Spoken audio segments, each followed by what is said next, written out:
ఈరోజు రాష్ట్రంలో ప్రభుత్వం ఏర్పడి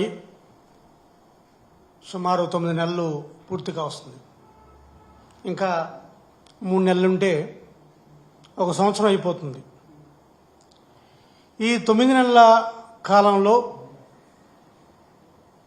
రాష్ట్ర ప్రభుత్వం ప్రాధాన్యతలేంటి, రాష్ట్ర ప్రభుత్వం ఏ పనులు చేపట్టాలి, ఎటువంటి కార్యక్రమాలు చేయాలి అన్న దాని మీద ఒక స్పష్టమైన అవగాహన లేదు, ఒక క్లారిటీ లేదు. ఎప్పుడు చూసినా గత ప్రభుత్వం మీద నిందలే తప్ప వాళ్ళు చేయదగ్గ పనులు, చేయవలసిన పనులు ఎప్పుడూ కూడా చేయాలని ఉద్దేశం లేదు అనిపిస్తుంది. మరి రాష్ట్రానికి ఈ ముఖ్యమంత్రి చంద్రబాబు నాయుడు గారు 4వసారి ముఖ్యమంత్రి అయ్యారు. సుమారు 45 సంవత్సరాల రాజకీయ అనుభవం ఉన్న వ్యక్తి. ఈ అనుభవం ఉన్న వ్యక్తికి ప్రభుత్వ ప్రాధాన్యతలేంటి, మేము ఎటువంటి వాగ్దానాలు చేశాం, ఆ వాగ్దానాలు ఎలా అమలుపరచాలి, ఎటువంటి హామీలు ఇచ్చామనే దాని మీద ఒక స్పష్టత లేదు, ఒక విశ్వాసం లేదు. ఎన్నికల ముందు హామీలు ఇచ్చాం, గెలిస్తే చాలు, ప్రజల్ని వదిలేయించిన విధంగా చేస్తూ ప్రజల్ని పచ్చి మోసం చేస్తున్న వ్యక్తిగా ఎవరున్నారంటే ఈ రాష్ట్ర ముఖ్యమంత్రి చంద్రబాబు నాయుడు గారు. మరి ఈ వాగ్దానాలు, ఈ హామీలు, వాళ్ళ మేనిఫెస్టో ఏదైతే సూపర్ 6 అన్నారో ఆ సూపర్ 6 అమలు, వాటి మీద మాట్లాడకుండా ఎప్పుడు చూసినా ఒక డైవర్షన్ పాలిటిక్స్ మీదే తెర చూపిస్తున్నారు. ఏ నెలకు ఆ నెల, ఏ వారానికి ఆ వారం సూపర్ 6 అడిగితే చాలు డైవర్షన్ పాలిటిక్స్ చేస్తూ ఉంటారు. మరి ఇప్పటికే కూడా ప్రజలు తేడా చూస్తున్నారు. వైఎస్ఆర్ కాంగ్రెస్ పార్టీ ప్రభుత్వంలోని పనులు ఏ విధంగా మేనిఫెస్టోకి మేము అత్యంత ప్రాధాన్యత ఇచ్చాం, ఏ విధంగా మేనిఫెస్టోని తూచా తప్పకుండా అమలు చేశాం, మా మేనిఫెస్టో ఏమైతే హామీలు ఇచ్చామో ఆ హామీల్ని ప్రజలకు తెలిసే విధంగా ప్రతి ప్రభుత్వ ఆఫీసులో మా ప్రాధాన్యత ఇది, మా మేనిఫెస్టో ఇది, మాకు ఇన్ని ఉన్నా సరే, ఇబ్బందులు ఉన్నా సరే మా మేనిఫెస్టోని మేము తూచా తప్పకుండా చేస్తామని మేము ప్రతి కార్యాలయం మీద బోర్డులు పెట్టి మరీ కూడా ప్రదర్శించాం. మరి ఇప్పుడు ఈ ప్రభుత్వమో సూపర్ 6 అన్నారు, సూపర్ 7 అన్నారు, 31 హామీలు అన్నారు, ప్రతి హామీ తీరుస్తామని చెప్పారు.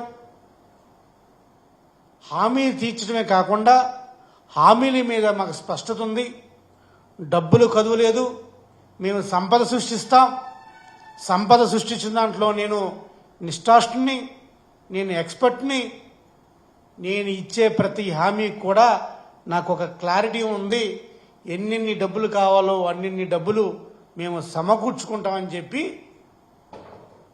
ఈ రాష్ట్ర ముఖ్యమంత్రి చంద్రబాబు నాయుడు గారు ఎన్నికల సమయంలో అబద్ధపు హామీలు ఇచ్చారు.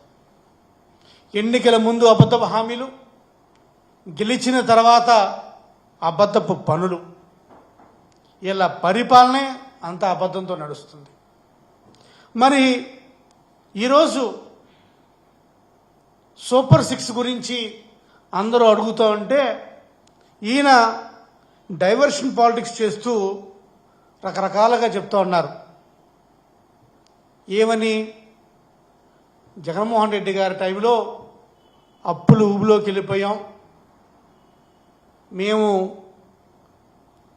అనుకోని రీతిలో అప్పులు అయిపోయినాయి అని చెప్పి ఒక్కొక్కరు ఒకరు 14,000 కోట్లు, ఒకరు 15,000 కోట్లు, ఒకరు 10,000 కోట్లు, ఒకరు 9,000 కోట్లు వాళ్ళు ఇష్టం వచ్చినట్టు అప్పులు చెప్తూ ఉన్నారు. మరి ఈరోజు కొత్తగా నిన్నే 2 రోజుల క్రితం నీతి ఆయోగ్కి చంద్రబాబు నాయుడు గారు ఒక ప్రజెంటేషన్ ఇచ్చారు. ఆ ప్రజెంటేషన్లో ఆయన చెప్పింది ఏంటంటే, సంపద సృష్టిస్తాం, సంపద సృష్టించిన తర్వాతే సూపర్ 6 గురించి ఆలోచిస్తాం అని చెప్పకనే చెప్తున్నారు. సూపర్ 6 అనేది ఇక మర్చిపోండి అని చెప్తున్నారు. దానికి చంద్రబాబు నాయుడు గారు చెప్పేది ఏంటంటే, ఒక డేటా ఒకటి ప్రజెంట్ చేశారు. నీతి ఆయోగ్కి ఒక డేటా ప్రజెంట్ చేశారు. జనరల్గా నీతి ఆయోగ్ ప్రజెంట్ చేస్తారు, కానీ నీతి ఆయోగ్ ఇచ్చిన రిపోర్ట్లో ఈయన ఓన్ ఇంటర్ప్రిటేషన్, ఒక డేటా మిస్ఇంటర్ప్రిటేషన్ చేశారు. ఎలా చేశారు డేటా ఇంటర్ప్రిటేషను? ఆయన సెలెక్టివ్ పీరియడ్ని ఎన్నుకొని వైఎస్ఆర్ కాంగ్రెస్ ప్రభుత్వం 2019 నుంచి 2024 వరకు పరిపాలిస్తే, ఆయన సెలెక్టివ్గా 2022 నుంచి 2023 వరకు సెలెక్ట్ చేసుకున్నారు. ఆ 2022 నుంచి 23 ఫైనాన్షియల్ ఇయర్ని ఈయన గతంలో పనిచేసిన ఏదైతే 2019 నుంచి 24 వరకు పనిచేసిన దిగిపోయే టైంకి 2018 నుంచి 19 వరకు ఉన్న టైం పీరియడ్తో కంపేర్ చేసి, నా టైం పీరియడ్లో ఇదిగో డేటా ఇంత పుష్కలంగా ఉంది, నేను రాష్ట్రాన్ని ఇలా పరిపాలించానని చెప్పుకుంటూ వస్తున్నారు. ఆయన చెప్పిన దాంట్లో 2022-23 ఎందుకు చేశారు? చేస్తే వైఎస్ఆర్ కాంగ్రెస్ పార్టీ ప్రభుత్వం ఉన్న 5 సంవత్సరాలు డేటా ఇంటర్ప్రిట్ చేయొచ్చు కదా, చేయలేదు. ఎందుకని చేయలేదు? 2022లో, 21లో, 20లో 3 సంవత్సరాలు, 20 నుంచి 21, 21 నుంచి 22, 22 నుంచి 23 వరకు కూడా కోవిడ్ పీరియడ్ వచ్చింది.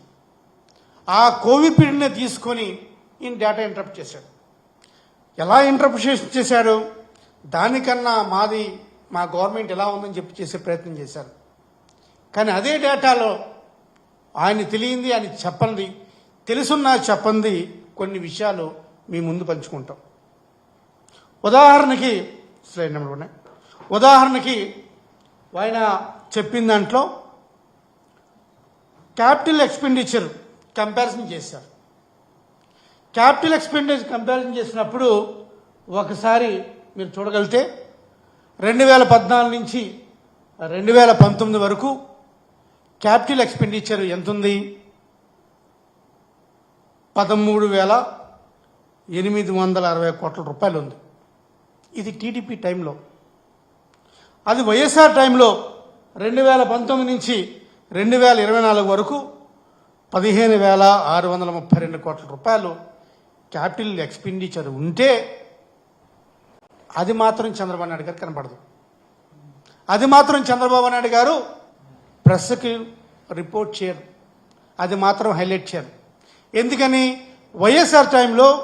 వైఎస్ఆర్ కాంగ్రెస్ పార్టీ టైంలో ఈ యావరేజ్ క్యాపిటల్ ఎక్స్పెండిచరు ఎక్కువ ఉంది కాబట్టి, ఇది జగన్మోహన్ రెడ్డి గారు బాగా పనిచేశారు కాబట్టి ఆ క్యాపిటల్ ఎక్స్పెండిచర్ గురించి ఆయన మాట్లాడారు. ఇంత 2014 నుంచి 13 వరకు 19 వరకు 19,860 కోట్లున్న క్యాపిటల్ ఎక్స్పెండిచర్ తక్కువగా ఉంది కాబట్టి ఈయన చేసిన రాజకీయం ఏంటి? ఈయన చెప్తూ ఉంటారు ఆర్థిక అరాచకవాదని. మరి ఈ క్యాపిటల్ ఎక్స్పెండిచర్ కంపారిజన్ చూస్తే ఎవరు ఆర్థిక అరాచకవాది? చంద్రబాబు నాయుడు గారు కాదా ఆర్థిక అరాచకవాది? అదేవిధంగా రెండోది ఈయన చెప్తూ ఉంటారు నీతి ఆయోగ్ ప్రజెంటేషన్లో, క్యాపిటల్ ఎక్స్పెండిచర్లోని సోషల్ సెక్టార్ మీద ఇన్వెస్ట్మెంట్లు వైఎస్ఆర్ కాంగ్రెస్ పార్టీ టైంలో తక్కువ చేశారని చెప్పి మరీ పచ్చి అబద్ధం మాట్లాడుతున్నారు. 2014 నుంచి 19 వరకు మరి తెలుగుదేశం పార్టీ ప్రభుత్వం చేసిన ఎక్స్పెండిచర్ చూస్తే 2,437 కోట్ల రూపాయలు. మరి అదే 2019 నుంచి 24 వరకు YSR Congress party social sector మీద వాళ్ళ ఇన్వెస్ట్మెంట్ చూస్తే 5,224 కోట్ల రూపాయలు. వాళ్ళకన్నా వైఎస్ఆర్ కాంగ్రెస్ పార్టీ డబుల్ చేసింది. ఈ డబుల్ చేస్తే ఈయన చెప్తూ ఉంటారు చంద్రబాబు నాయుడు గారు, అసలు వైఎస్ఆర్ కాంగ్రెస్ పార్టీ ప్రభుత్వంలో జగన్మోహన్ రెడ్డి గారు సోషల్ సెక్టార్ ఇన్వెస్ట్మెంట్ అసలు చేయలేదు, తక్కువ చేశారని చెప్తారు. కళ్ళ కట్టుకట్టుగా ఒక రిపోర్ట్లో ఉన్నదాన్ని అబద్ధం ఆడుతూ చెప్తున్న మనిషి, తక్కువ చేసిన సోషల్ సెక్టర్ మీద తక్కువ ఖర్చు పెట్టిన వ్యక్తి చంద్రబాబు నాయుడు గారు. మరి ఆర్థిక అరాచకవాది కాదా? అదేవిధంగా ఇంట్రెస్ట్ పేమెంట్స్ డెట్ గ్రోత్ గురించి ఒకసారి చెప్తే దాని గురించి మాట్లాడట్లేదు. వారికన్నా సరే ఒకప్పుడు టీడీపీ టైంలో CAGR compound annual growth rate interest TDP టైంలో 15.42% ఉంటే 13.48% ఈ స్టేట్ తీసుకొచ్చింది. దాని గురించి మాట్లాడరు.